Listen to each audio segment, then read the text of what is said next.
Hi, everyone. Welcome to another episode of the Fireside Friday chats. We're really thrilled to welcome Chad Sniffen to the episode. I just want to give a couple updates on what's going on with Safe in the City before we jump into the discussion. So, as you know, last week we crowdfunded and closed that successfully. So, we are eternally grateful for everyone who came out to support, even if it was a share or, writing a post.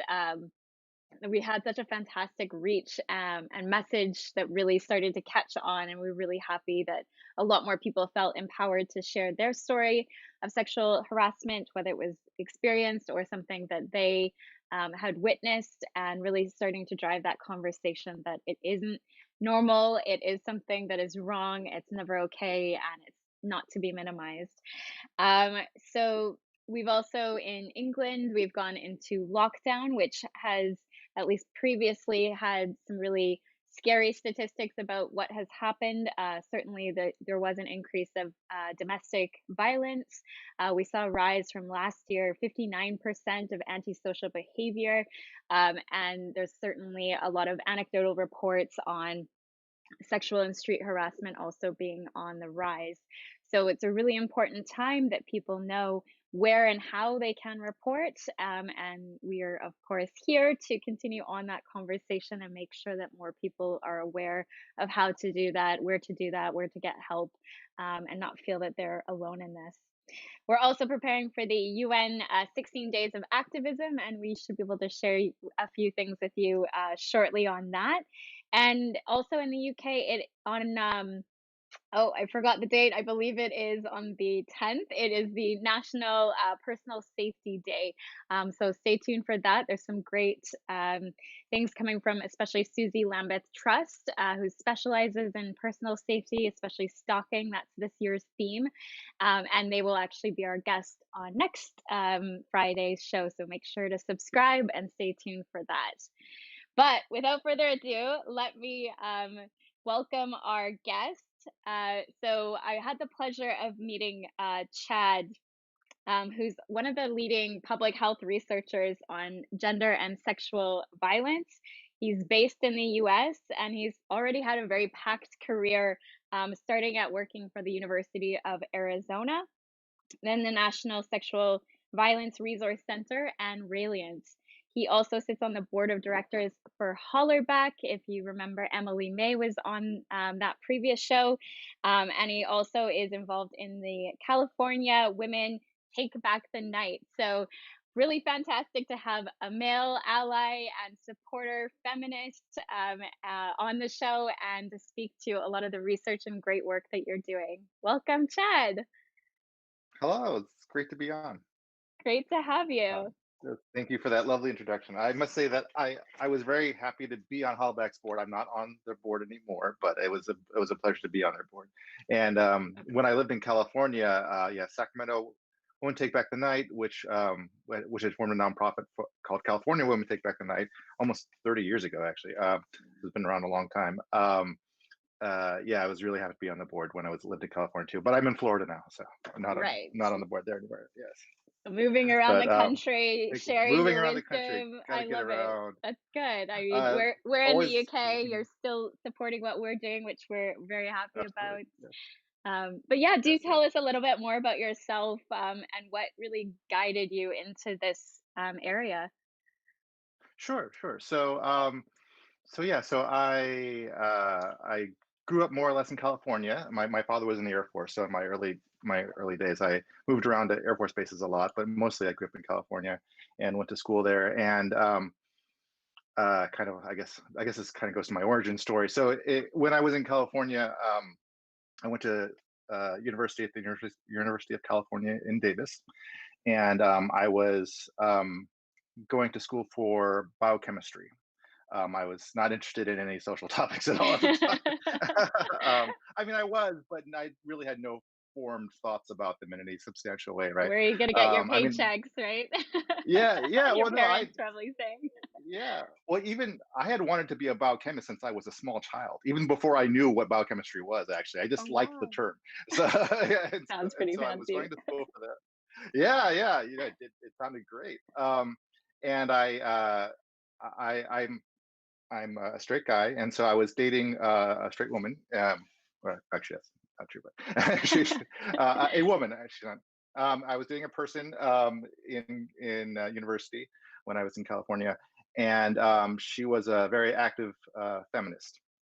And so, like a lot of men in this movement, I was introduced, especially a lot of straight men in this movement, actually. I was introduced to the concept of feminism and feminist activism through her. And that came about when she shared the story of her own survivorship with me, having been a victim of sexual violence. And I had never been told anything like that before by anybody.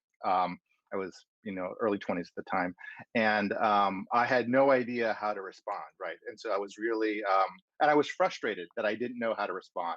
And Mm. so what happened was I wanted to be more helpful than I had been because I was not helpful at all when she told me that.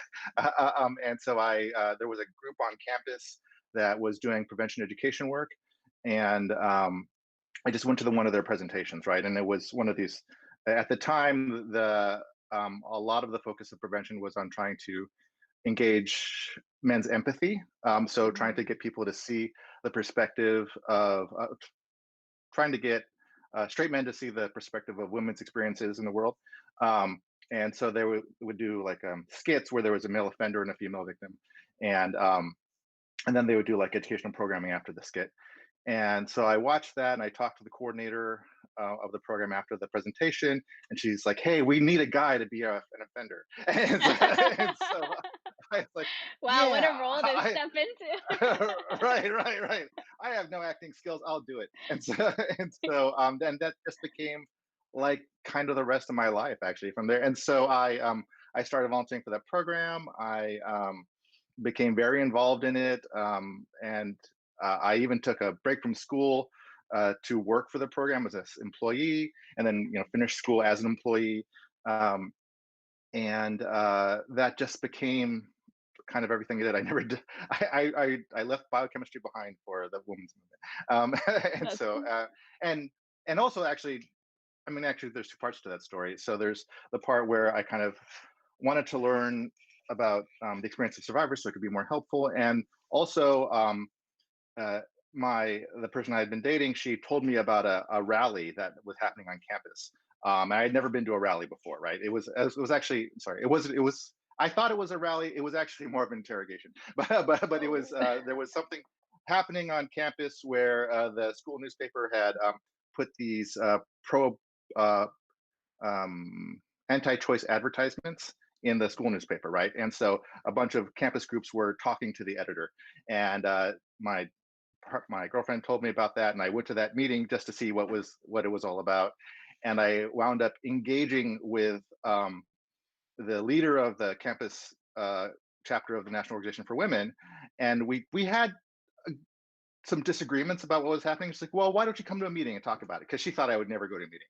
And then I just went to every meeting, and so and I became like part of it. I'll take you And up so I on became like, that. That's yeah, fantastic. no, and it became like a whole thing, like so a whole nother thing. So and for me, I bring up that part of the story because I think it's easy to forget that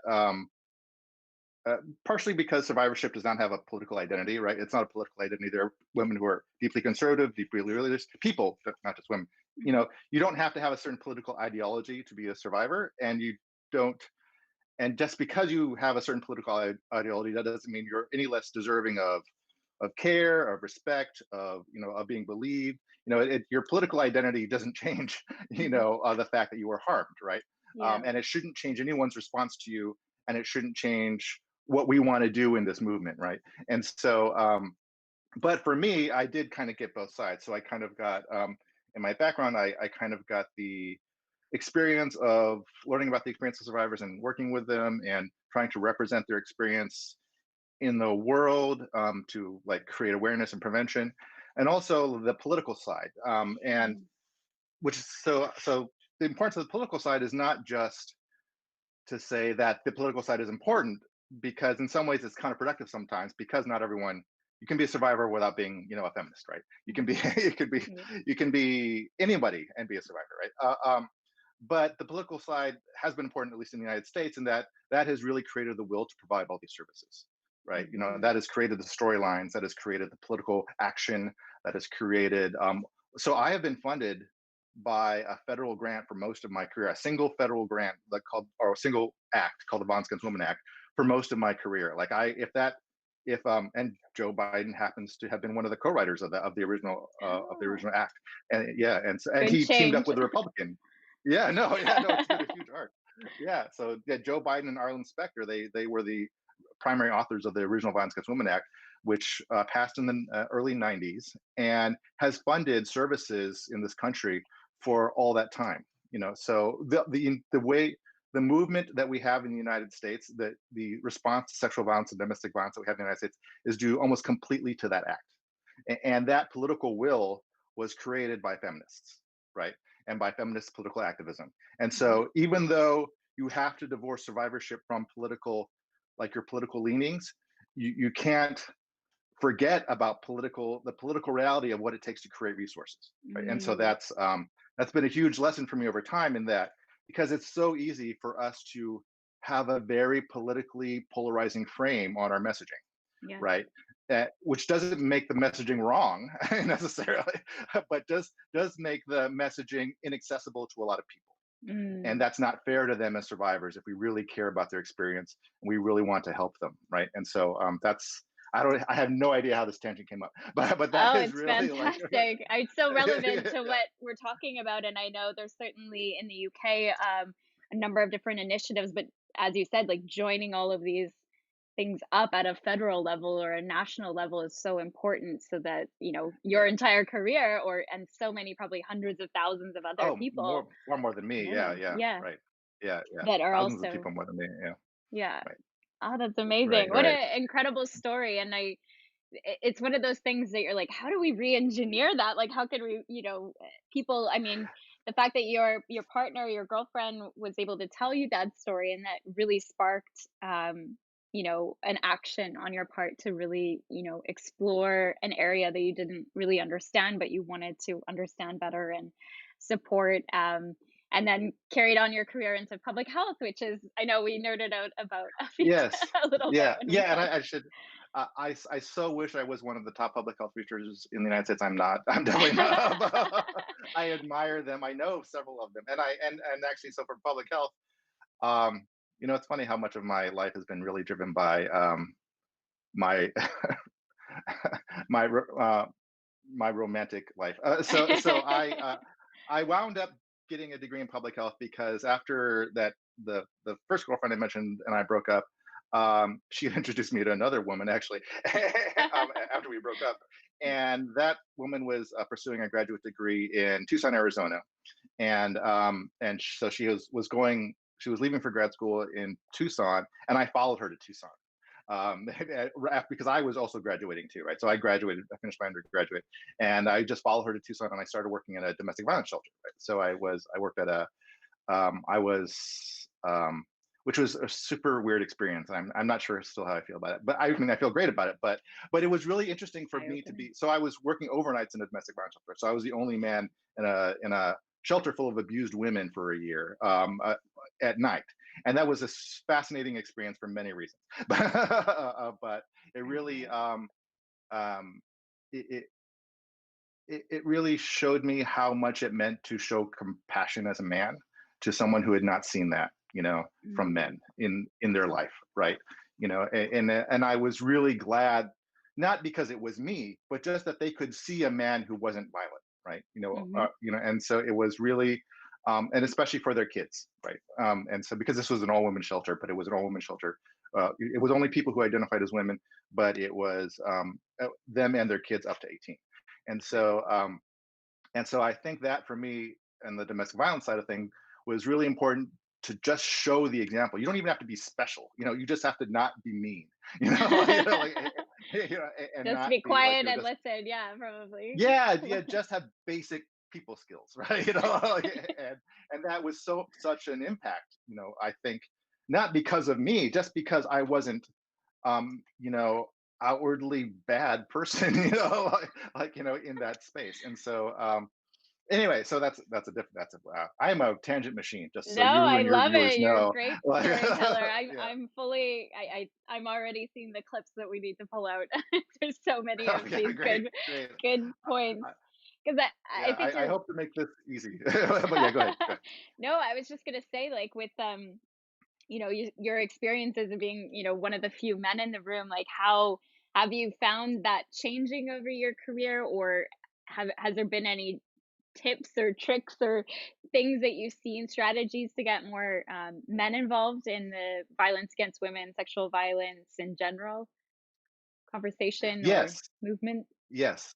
And I just want to wrap up the story and then I'll get to that because Yeah. I will forget the story won't make any sense if I don't wrap it up.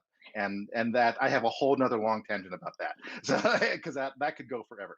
So so I'm just gonna I am Please. going to so the wrap up of the story was I was in Tucson and I had read about a woman named Professor Mary Koss who was the one of the she was the first researcher to come up with a statistic that 1 in 4 women in the United States would be sexually assaulted. So that 1 in 4 stat, which was huge in the 80s and is and kind of has stuck with us for 30 years, that Mary Koss came up with that number. And I had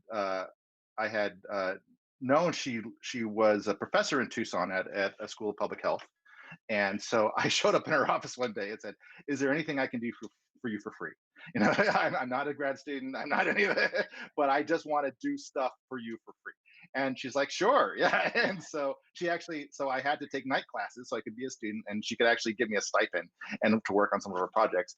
And then she sponsored my graduate application. So that's how I got my public health background because she was teaching in the School of Public Health, Wow. and she was teaching about violence against women. And so in a public health context. So that's where all of my research background came from.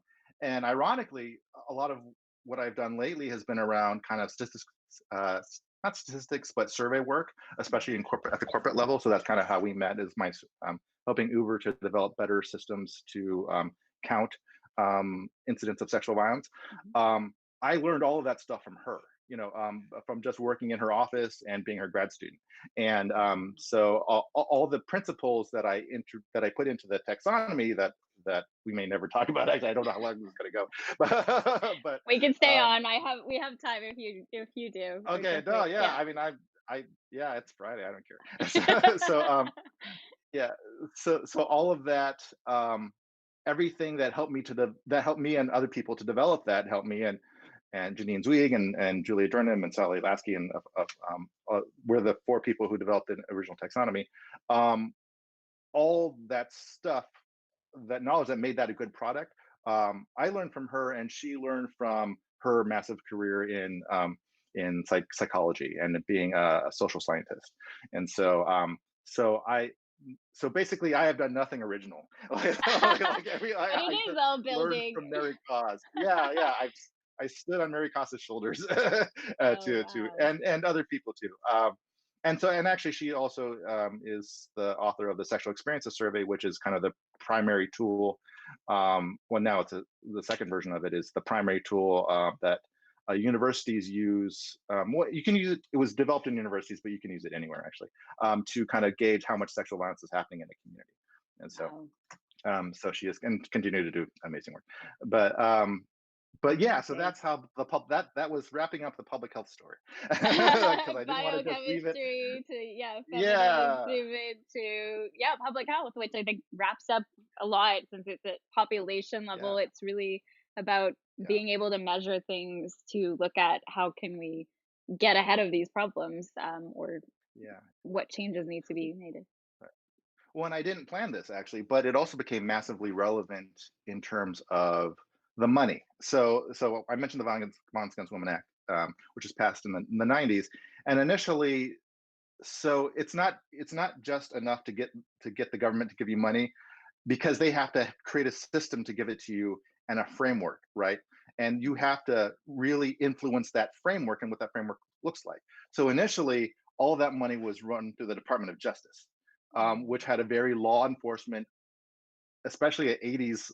almost 70s era law enforcement perspective on what it takes to end sexual violence, which is basically shoot people or put them in jail. Like, and so like, right, which is Yeah. really, if you ask people now, that's the average opinion on how to end sexual violence, right? Mhm. You shoot people or put them on an island, or both. Um, and so that framework did not work for the feminist movement at the time and for the sexual violence movement at the time. And so there was a lot of activism to get that framework shifted over to public health. Um, Mm. because the government's never just going to give you money, right? They need a federal agency to manage it and to make sure that the legislation is being adhered to and whatever, and so one way or another, you have to work with the government if you want the government to give you money. And so the movement really pushed to have public health receive a lot of that money, not all of it, but all the prevention focused money. Mhm. And so that became part of the Centers for Disease Control in the United States and their violence prevention program. Well, that's injury prevention, and then there's a violence prevention subsection under that, and then there's rape crisis, the rape prevention education subsection under that, and so this huge structure had to be created, and actually a lot of these public health concepts really don't fit, right? Because Mm. sexual violence is not a disease necessarily, because a disease has no accountability to it. Mm. A disease, COVID isn't responsible for killing us. Right. COVID is, right? Yeah. But a rapist is responsible for raping someone. They made a choice at some point, to Mhm. do something that at some part of them knew that they shouldn't do, right? Mhm. Or weren't supposed to do, at least. They might be a sociopath, so they don't think they shouldn't do anything. But but so so a lot of this, so public health and the CDC really introduced a medical disease model of prevention onto our field, and it has taken us a lot of time to make that work in a way Mm. that is practical for sexual violence prevention, because it is not a disease. And so, like, Mhm. these concepts of primary, tertiary, and well, I did that order wrong. Primary, secondary, tertiary prevention. They make sense in some ways, but you really have to work at them. And they Mhm. also, um, when you relegate something to tertiary prevention that's still critically important for communities, like, you lose the value of it. Like, so awareness education got lost for a long time because it wasn't primary prevention in the medical model. And tertiary prevention can be things like just making people aware of stats, or working, or secondary prevention can be like working with survivors to reduce their trauma, or Mhm. working with offenders to um, to to Rehabilitate. help them not, well, to give them the tools they need to not reoffend, right? Mhm. And give communities the tools they need to hold offenders accountable, right? So, like, none of that counts as primary prevention, and so we lost a lot of that stuff for a long time. Women's Mhm. self-defense is not considered primary prevention, but is a massively important tool for some survivors to feel like they can live their life, Mhm. right? Like, after an assault. And that had got completely lost for a long time. And so anyway, so this is all just to say, I'm not even sure what I'm saying, but this is all just to say that public health was Yeah. super valuable, but it was Yeah. a real necessity, because if we're going to live off of federal money, we have to figure out which federal agency is going to work best with the framework that we're using to prevent sexual violence and respond to sexual violence. And the response side really still sits with the Department of Justice. So, like, grants to shelters and a lot of grants for services, direct grants for services, a lot of that still gets funneled through the Department of Justice. But the educational stuff and the prevention stuff gets funneled through public health. And it just so happened that I was getting a public health degree, but that has only because my girlfriend at the time had moved to Tucson. That's the only reason I got a public health degree. Like, I had no plan to get a public health degree at all. And It's just not a because Mary publicized Poppins. career. Usually most I Yeah, didn't no, know it's what it not was a, yeah. either. Yeah, but No, sorry. yeah, no, no, well, and actually, I I I had thought about getting a public health degree when I was an undergraduate, and I went to this recruiting fair, um, and I had to self fund all my education, right? So I had to do everything on the cheap, right? Like, and so I was looking for a way to fund graduate school, and so I was talking to an Air Force recruiter, like, oh, so because they had this program where you could get and I had grown up in the Air Force, so I knew that world, so what do public health people do in the Air Force?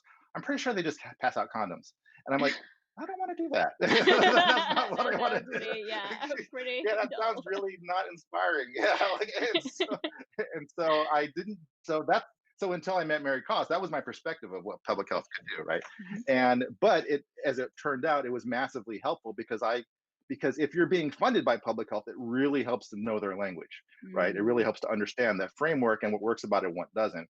And so getting a public health degree wound up just being the most one of the most important aspects of my career because Mhm. it helps me to understand the people who give me money and what they want and what looks valuable to them and how I can shape what I'm doing to look valuable to them, right? So Mm. wow, I talk a lot. I'm No, so sorry for I your love viewers, I it. There's guess. so much energy. I'm just buzzing off of it. I don't even need a coffee or anything. Okay, yeah. Oh, I've got coffee here, that's probably why. Well, I mean, I think Yeah. that's a really interesting segue because again, you alluded to or mentioned how to find industry. Like, how do we make that bridge to not just public sector, but now into private sector to get them to say, "Oh, wow, this is an important aspect to our products or our services that will inevitably come at a massive scale if you're a tech company, for example." So, what Yeah. in your experience in going through developing that taxonomy and all that great research was part of that kind of showing that value of looking at the prevention or capturing like within the taxonomy? Sure. Well, so the corporate work was also like many things in my life completely accidental. It just happened Of another because relationship? No. yeah, because no, no, no, no, no, Super. no, not technically, no. No. I just happened to be working. I was working for the NSBRC, which actually kind of did happen because of relationship, because I was married at the time. And I had been working at my old job in California for the state. Well, for actually, I had worked for the California Coalition of Rape Crisis Centers, which is called CALCASA, for many years, and I worked on prevention programs for them. And I could talk to you for another half hour about it, but We'll actually have more you than a on half hour. again because this Yeah, is had some other time. fascinating. Yeah, yeah. But then I got married, and my ex-wife was a physician, and so we had moved out of Sacramento for her job, and and she still is a physician. But we had moved out of Sacramento for her job, and so I had started working at a rape crisis center. And then she moved to Wisconsin for another job, and so we moved to Wisconsin. I was living in the middle of nowhere, Wisconsin, and I was like, I guess I'm going to go work for Home Depot now, or maybe I can like work, because there was nothing around me. There were no, all the services were hours away and everything, and so. Uh, but there was the remote position at the NSVRC that had come up. And I had known people there from my time working in California. And they're like, hey, we've had a really hard time hiring for this position because no one wants to move to Pennsylvania. Will you do it remotely? And I'm like, sure, yeah. And so that's how I was in position. So actually, it was another relationship. I was because my ex-wife had moved to Wisconsin to work as a physician in a rural area. I was remote and I could get this remote job anyway. So Uber. So bad. This is not relevant to the story, but Uber had a safety board at the time full of people from our field, right? And when a lot of the well-deserved negative press that Uber received several years ago, like around the time that like can or delete Uber, that whole movement, um, that was mostly attributable to the former CEO of Uber.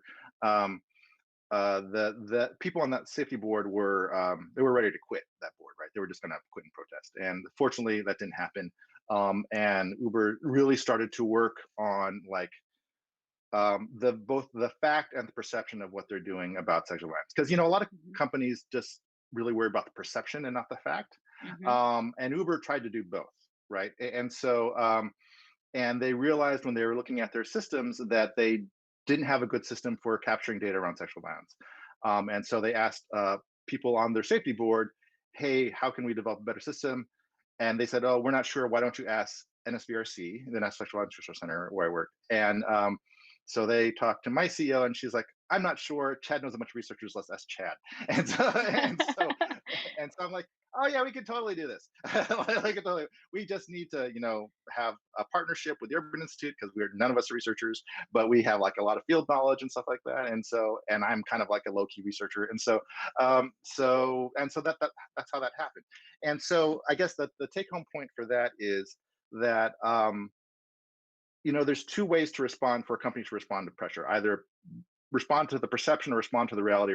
Well, so three ways. I'll respond to both, Mhm. right? Right. And I have found that there's often a tension because generally speaking, the people who work at the companies want to do the right thing, right? Mhm. I think that one of the hardest things for corporate America is the perception that corporate America is, or sorry, or corporate UK or corporate anywhere, Yeah. right? Yeah, no, Like just is that private yeah, companies just in private general. industry, Yeah. yeah, capitalism, right? Like Mhm. just capitalism, like is that it's all just soulless beasts, right? Mhm. That have people who have no empathy or no moral standing, right? And which is obviously not true, right? Mhm. People work at companies, people people your Mhm. family members who work at company, and that's obviously not true. But there is an incentive to look like that to some degree, right? Mm. Because I mean, sorry, there's not an incentive to look like that. There is an incentive to act like that to Mm. some degree, right? To think about the bottom line and think about, worry about being part of a narrative you don't want to be a part of. And the thing is, everyone is part of the narrative of sexual violence, whether you like it or Mhm. not. Yeah, Everyone is. that's It's such a a good it's point. a social problem that impacts every aspect of business and life, whether or not you. It doesn't matter that if you've never been a survivor yourself, never been victimized by yourself, or it doesn't matter if you're not an offender. It touches everything that happens in our life because it is so pervasive and it Mhm. impacts the lives of so many people, primarily women, but everybody. You can't impact the lives of over half the population without impacting everybody else's life too, right? And so Mhm. it impacts everything, and you're part of the narrative whether you like it or not. The what happens though, especially around the Me Too movement, is sometimes you become the narrative, right? Yeah. And that is what companies are really afraid of, right? Mhm. Their employees are not usually afraid of it. Their employees usually want to do something good about it, and want to do something right and use their resources to do good in the world, right? But so the tension is then convincing companies it is still in their interest to both do good on the topic, to look good on the topic. It's always in their interest to look good on the topic. Mhm. And unfortunately, that is kind of the selling point, really. But it doesn't. I, as an advocate, I have no interest in just making somebody look good, right? Mhm. I'm willing to help you look good if you'll be You good, can back it up. Yeah, right? exactly. Yeah, yeah. I mean, I'm willing to trade, right?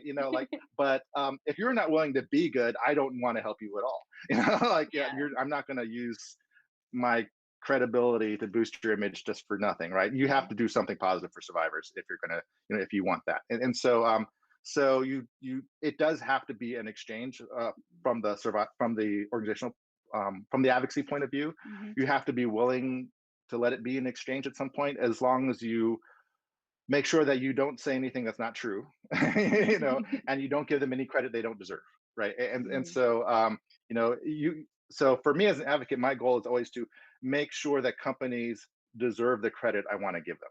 Mm. And if they deserve it, I'll give them all the credit they want.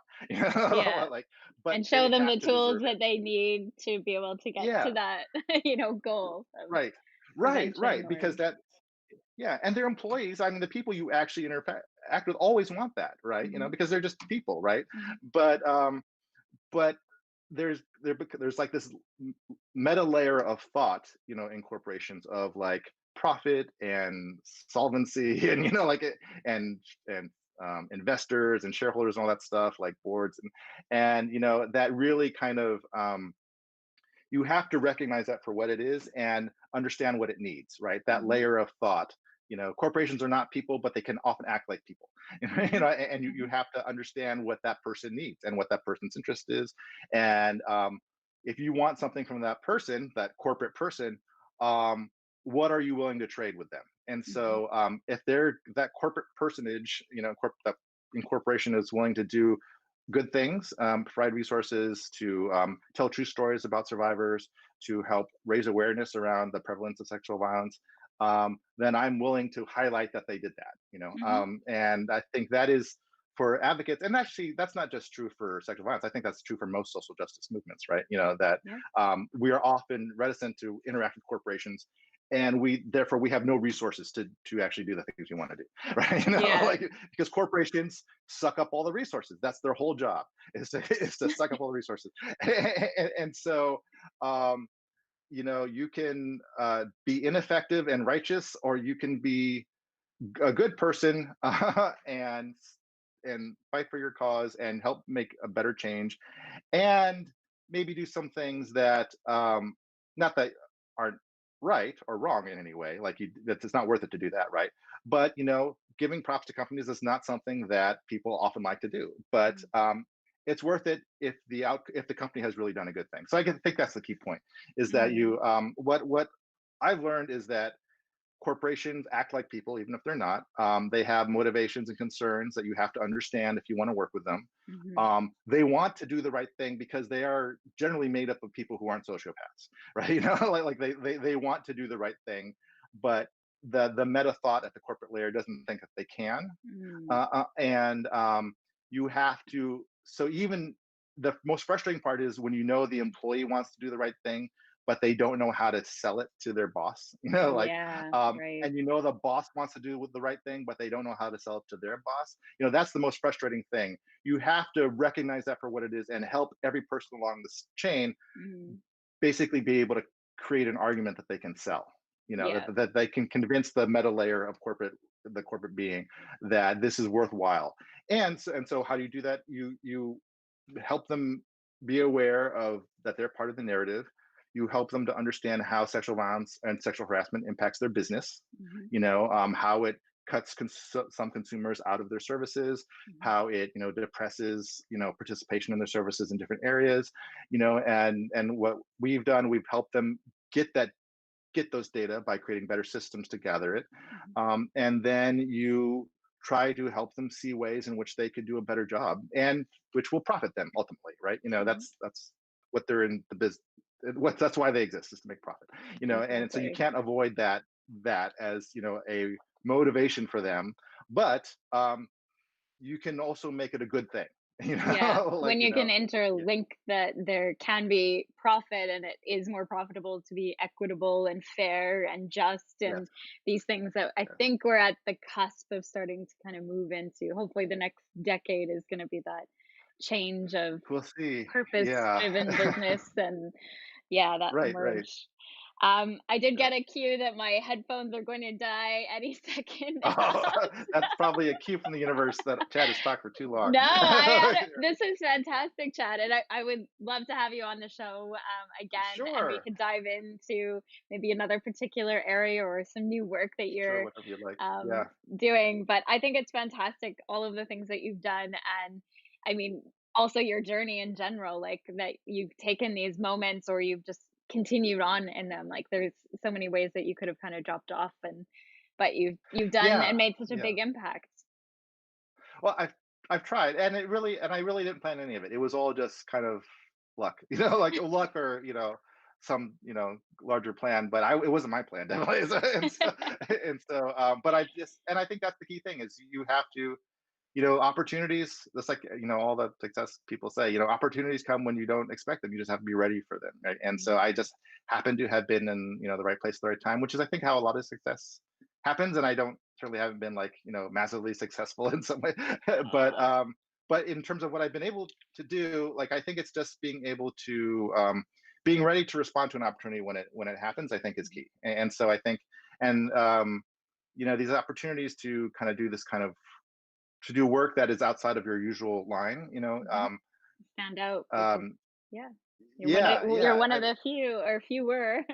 Definitely. Right, right. Mm. I mean, it's becoming more common now, which is Yeah. great. Like, and but I think the where kind of social movements often fail is when something looks unusual, like they kind of shy. Like anybody, that's not just social movements. Anybody, like when something seems like kind of out of their line, or out of their experience, people often shy away from it, and I think that is where you lose opportunity. So I think Mm. you have to be willing to kind of push your own boundaries in any movement, in any kind of activism, um, to see, just see what happens. If it doesn't work out, that's fine. For many years, I thought this corporate work wouldn't work out, and it that may still prove to be true. But you don't know until you find out, right? And so I think Yeah. that's like a key message is to be willing to do things that seem unusual, or Yeah. seem Get like you don't outside of your understand own why that would comfort work. zone. Get outside your Yeah, own yeah, comfort zone and be part of a greater movement and change for everybody's benefit. absolutely, Amazing. absolutely. Thank you so much, Okay, Shad. Enjoy great your to talk to you. Friday. This was You fantastic. too. And yeah, well, I would love to have you on again soon. We can nerd out about Sure. public health, but yeah, I have a Oh, I whole can do that. page of notes to kind of Yeah. You hopefully don't have share with enough more battery people. life. Your headphones don't have enough I know, battery for that's all the another nerding out I can problem. do. Thank you very All right. much. Have a good Thanks for weekend. joining us. Bye. Sure. Bye. Bye, everyone.